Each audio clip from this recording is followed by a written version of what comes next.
Yeah, welcome to the Making of Me podcast. Today we have an incredible guest, Christopher Rivera Christ. He's a former Army officer and combat veteran, a West Point and Georgetown graduate, a diplomat, author, and advocate for rebuilding trust and opportunity in America.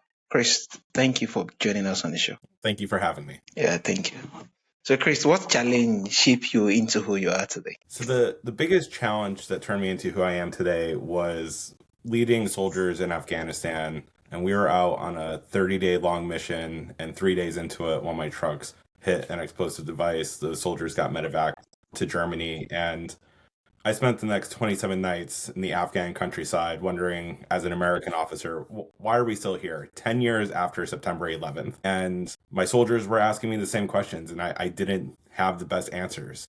And I decided, realizing I didn't know enough, that I wanted to go spend some time to study that. And that fundamental choice in the middle of Afghanistan led me to go to earn graduate master's degrees at Georgetown University, which opened up an entirely new world to me, which led me to the work I'm doing today. Wow, that was really amazing. And I could imagine what it would have been like at that particular point where yeah, it's really a whole lot. So what experience in your early life and military service shape your view of leadership and opportunity in America? So I think this really, for me, started when I first enlisted. So I took a very unusual path in the American military, where I enlisted first and I went and fought in Operation Iraqi Freedom. And what I learned from that, all the fellow soldiers who were enlisting, yes, we all want to serve our country. Yes, we would all fight for the people to our left and to the right. But fundamentally, most of us were looking for a ladder to get out of whatever situation we were born into. And the people I met there, tremendously talented folks of all stripes, from all backgrounds, across an incredibly diverse country. And in fact, people that wanted to serve that weren't even Americans yet. And we just had like this amazing group of talent. And as I moved forward in my career and did some consulting, did diplomacy work, and got to start meeting the sort of executive level leadership roles, also talented folks, what I realized fundamentally is talent is spread out regardless of the family or economic situation people are born into.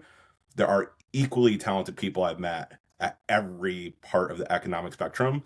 And so it kind of, for me, triggered the question, well, why aren't the people who are born less economically well off able to succeed in a country built on the American dream, which is, as long as you work hard and have the talent, you should be able to succeed? And so for me, that's what shaped it. It's just not so much even my own story, which I wrote a lot about in my book, but it's all the stories of all the people I met along the way that had similar backgrounds, even more talent than I had, but they weren't lucky enough or whatnot. And that fundamentally led me to questioning, how did it get to be this way? Wow. So from your experience, what do you think is the integral differences between those who actually more like make it different and those who just have the talent but still are not actually making a whole lot of change? I think there's two key differences. And one is one that we don't like to talk about very much, and that's luck. It's getting the opportunity to go to the educational institutions that allow you to have the access to the network of people who are making the change every day. It's the luck of, in my case, being born third and seeing what my brother and sister have done and realize I don't want to follow that same path. It's the luck of getting through my military service largely unscathed, which a lot of my friends who joined when I didn't fought in Iraq and Afghanistan didn't. So there's definitely a luck component to it. The other component I think is important that people have more control over is I'm going to call it a big idea of faith. And for me, it can take many shapes and forms. I'm a Christian, but in the way I'm talking about faith right now, you don't need to be a particular religion. Yeah. You just need to trust that the work you're putting in today can pay off to change tomorrow.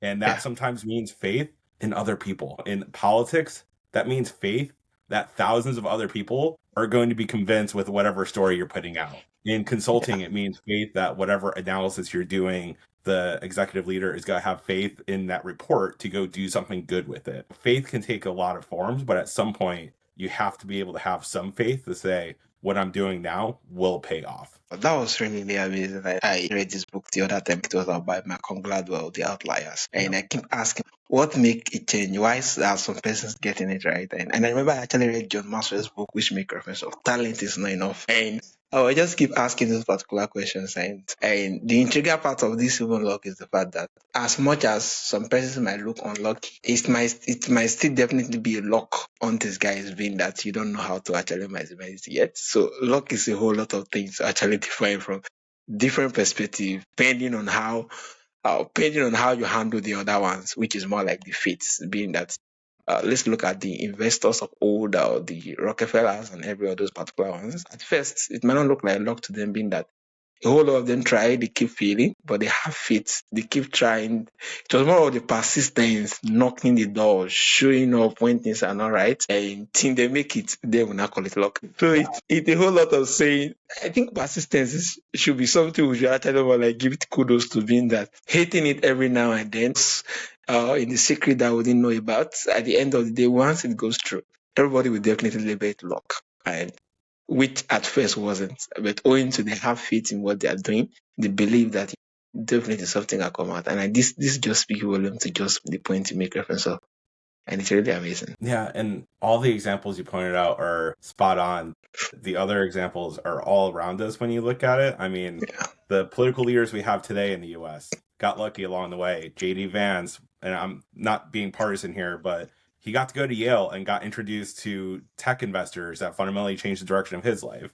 Donald Trump, very lucky to be born into the family he was born into. Joe Biden, our previous president, very lucky to be born into Delaware at a time where he could really truly rise up and had like a whole bunch of investments into the middle class. Like yeah, the amount of luck that people who are successful have, and all the people I've met who are truly successful to the tune of like millionaires, billionaires, whatever, or just successful in leading a good family life, or successful in whatever success means to them.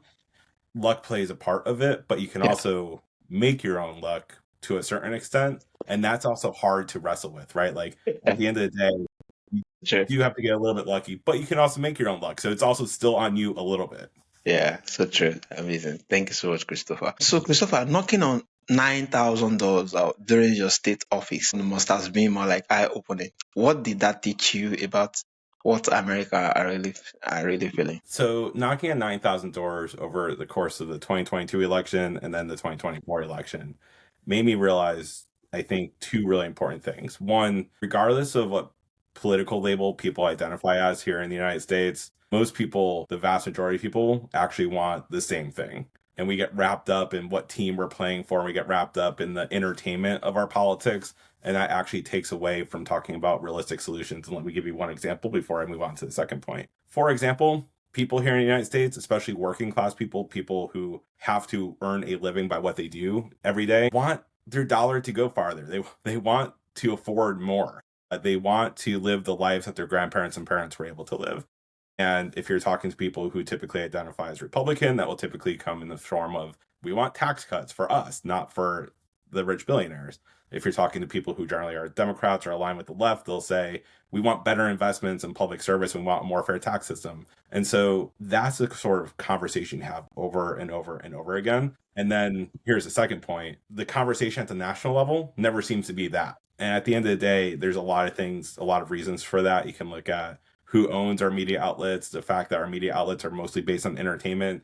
It's also based on what people choose to watch. So if you just chose to watch different entertainment or different news, then all of the news agencies here in the US would fundamentally change what they're providing to people, but we don't. We keep watching what's more entertaining. And so the biggest insight I think I had with those 2 points brought together is just the conversation that people are having in their homes or when people show up to the doors right now is not being reflected in our national debate. And at the point, I come from the military, leadership is kind of like an all-in thing. Like when you're leading a platoon worth of soldiers, you're all in, you're living with them and you're part of their team. When we talk about leadership in politics, I think here in the United States, we tend to think that we want them to be all in, that like they're our personal champion. The reality is most of our political leaders' real job is to lead our national debate. And I don't think we've been doing that well for the last 30 or 40 years. Yeah, yeah, amazing, amazing. Thank you for that. So, Christopher, your book is titled "You Shouldn't Have to Key to Get Ahead." What does that phrase means to you, and why did you choose it? So it has three meanings. The first meaning, and the way that the book is structured, is in part one is my life story. And I dive into what I've done growing up and having to join the military in order to get ahead economically. And while I'm proud of my military service, I shouldn't have to go fight in wars just to get ahead. So that's the first meaning. We need more economic opportunities for people all across the economic spectrum. The second meaning is when I start to pull back the economics, the politics, and everything else for the last 40 years in the US, people are working harder today.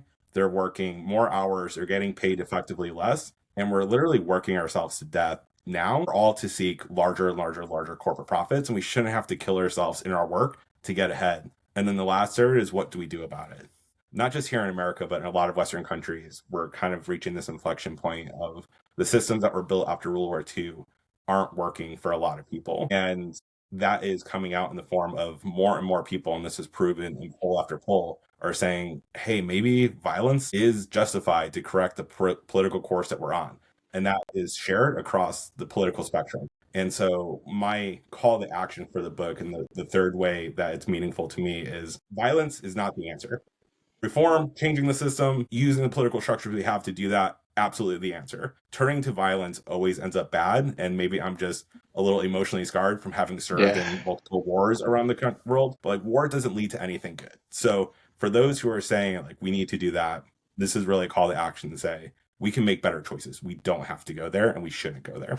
Yeah, amazing. War doesn't have to be the answers. Yeah, could actually more like do a whole lot of reforms that make this change other than wars. That was really amazing. So trust and belonging and recurring themes in your work. Why is belonging a leadership problem, a leadership issue? So I think it's a issue that bubbles up in politics. It's an issue that bubbles up across international relations, because at the end of the day, one of the fundamental things I learned, and I grew up in the Northeast region of the United States, called New England, very sort of, if you drove more than 15 minutes outside of your town, you went on a road trip, it was far. And so it's kind of sheltered. And when I first stepped foot into Iraq, or when I went back to Afghanistan, what I realized is that regardless of where we come from, we're all basically the same. Like, we're all human beings at the end of the day, and we all belong to this family of being human together on this one planet that we have to share. And regardless of where we come from in the US right now, it's really hard to take people from the very, very Democrat blue cities and put them in the very, very rural Republican parts and vice versa. And there's just such a huge culture clash. But at the end of the day, we tend to focus on what makes us different. And that's just part of being a human being, right? If we have a whole bunch of friends together and we're all supporting different soccer teams or football teams or whatever the case, we're going to talk about the different teams that we support, not the fact that we all love the same sport. Yeah. Right. And at the end of the day, that's okay to have like entertaining conversations with friends, but it's very detrimental to how society needs to work together to solve the problems we all have. And I think we need to put that back at the forefront to say all the stuff that we argue about in the United States is taking the shape of culture wars. In other countries, it's taking different shapes along different lines. We all need to remember that we have far more that unites us than divides us. And if we keep that at the front, then everything else we can talk about. Yeah, we have more of things that actually unite us than the few that are actually more like that. Yeah, I think it's really more like a common basis everybody should look up to when it comes to relating with people and belonging. Yeah, being that a whole lot of things that break people most times is the difference, which is more like might be just few percent compared to what actually more like bound them together. And this is really a whole lot. So Chris, what are some of the biggest misconceptions people have about the American dream today? I think the biggest misconception that people have is that the American dream is still a reality. When you look at the stats and really pull them back, it's not how hard you work multiplied by the talent you have equals the output you have in terms of your life. And some of the biggest studies will show the biggest indicator of where an American person will end up economically speaking is wherever their parents were economically speaking. Yeah. That's not the American dream.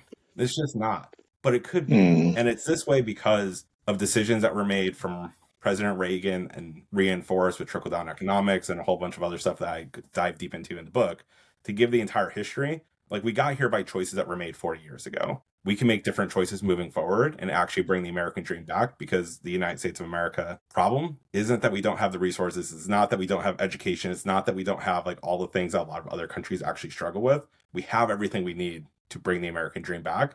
So let's do that. Yeah, Yeah, amazing, amazing. Thanks for that. I think it just speaks volumes to the fact that yeah, things are way more harder now to do compared to the way it was some few years back when it comes to the American dream. And especially when you just make reference of all the family issues, financial stability now doesn't just depends on you alone. It depends on the fact that which family that you came from and what is sustainable currently there. Before you actually even start from the ground zero, I think there's a whole lot to actually look at there. Yeah. So having lived in combat zone, diplomacy, corporate strategy, and politics, what common thread did you notice across this experience? The biggest common trait by far is that they're all people businesses. So, what do I mean by that? In the army, you have to get really trained to learn the tactics and learn the technology, learn how to do army stuff, right? But at the end of Yeah. the day, me as a platoon leader, I still had to lead 36 soldiers who are all human beings in their own right, and I had to connect with them on a human level. And also the people that we were operating in their backyard. So in my case, when I led troops in Afghanistan, I taught myself Pashto to go speak to the local farmers, and that went so far for that local community. And just remembering that we're all human beings Yeah. and it's a human business. Diplomacy, we're there representing, and I negotiated with representatives of the Chinese government that negotiated with representatives of 32 countries in North South America. Our countries, the United States and other countries, could have very opposing opinions or stances on particular issues, but it's not the person on the other side of the table that is really at fault for that. We're all just trying to engage, and like connecting with them on a human level actually makes the work you have to do, even if the answer has to be no or you have to be opposing each other. It just makes it go farther. You get to understand why they have that position. Likewise, in corporate strategy sounds like it's all profit seeking, and in a way, it is. The way that you see better, more sustainable profits isn't by the short term investments. It's really by the long term investments, which means investing in your workers. It means investing in the long term vision. And what does that mean? It means making sure you know who those workers are and what do they need. And it means connecting with them on a human level. So at the end of the day, the common thread that really connects all of that is the more that you're able to connect on the human level, the more successful you'll be, which is also a reason to be really worried about what social media is doing and what AI algorithms are doing, right? Because at the end of the day, if they're replacing human connection, boy, does that make it bleak for the people who need to learn those skills about what it means to connect with other human beings. Could you learn that by practicing? You learn that Yeah. by pissing off your friends and getting it wrong. You learn that by getting yelled at by your parents for getting it wrong, right? Like, but if you let Yeah. AI come in and just never get it wrong, how do we learn? So true. What is one practical step they can take to regain agency and clarity? So what I always tell people is, I know you asked for one step. Let me give you two. The first Yeah. step is be careful what you're bringing in. So what do I mean by that? 60% of Americans only get their information about what's going on in politics through social media. The problem with that is that it's not just social media, it's the algorithms that promote the most entertaining, divisive content out there. And that's what they keep consuming. So that generates a more and more divisive foreign politics. There are information sources, BBC, France, to other countries have journalistic ethics built into what they can publish. And if you just want the facts of what's going on, you can go to those sources and get better facts. There's also subscription services you can get now that will filter that for you and tell what's really left leaning, what's really right leaning. We need to get back to just taking in the facts and making up our own minds. So that's the first thing. The second thing is do something. People feel overwhelmed. They don't want to write to their congressman. It feels like nothing ever changes. They don't want to write letters. It feels like nothing ever changes. I get it. Those strategies are numbers games. You have to have faith in other people. If that isn't filling your cup and energizing you and doesn't make you believe something's going to happen, go closer to home. We can all talk to our family members. We all have family members that we disagree with politics that we haven't talked to in years. Talk to them about it. If you're an artist, make art. If you're a musician, make music. Like whatever you feel good about doing for a podcaster, do more podcasts about it, right? Whatever fills your cup and feels good, do that. But don't avoid this uncomfortable talk about the future of our country. And this goes whether you're in the US or somewhere else, just because it's uncomfortable. Like growth starts where comfort ends. So be okay with being a little uncomfortable and re-engaging, and just do that a little bit each and every day. And it'll be amazing what we can all achieve in a couple of years. Amazing, amazing. I think it just speaks volumes. So yeah, we cannot change anything that we ignore. We can only change by actually more like you taking actions and doing something, not just being idle and talking about it without necessarily doing something about it. Yeah, that was really amazing. So what do you hope our readers take away from your book, and how can they be part? of the change you are calling for? Yeah. So what I hope readers leave the book with, and I will warn readers right up front, the first two parts of the book can feel a little discouraging. Like unpacking everything that's broken is discouraging. A lot of political writers never get to writing what the answers could be. And that's what the entire part three is, which I hope genuinely provides hope. And what do I mean by that? I mean, once you understand that where we're at as a country and where we're at as an overall society is driven by decisions that were made decades ago, it really should empower people to help be part of making different decisions today moving forward.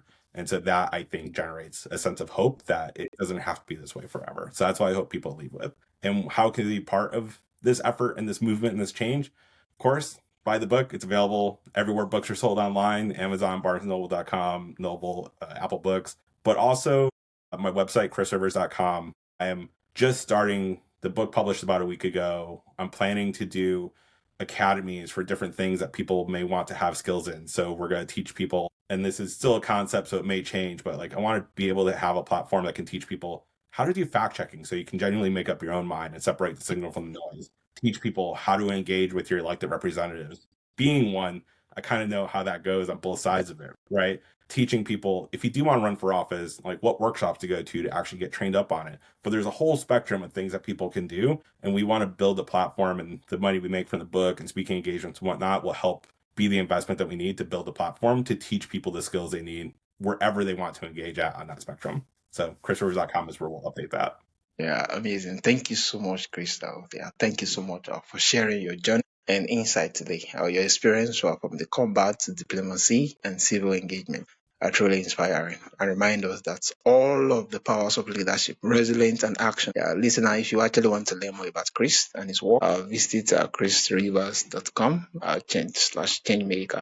Remember that the making of you is about facing challenge, learning from them, and taking steps towards meaningful impact. Thanks for tuning in, and we'll catch up in the next episode. Once again, it's a really pleasure to have you on the show, Chris. Thank you. It's been really great being here.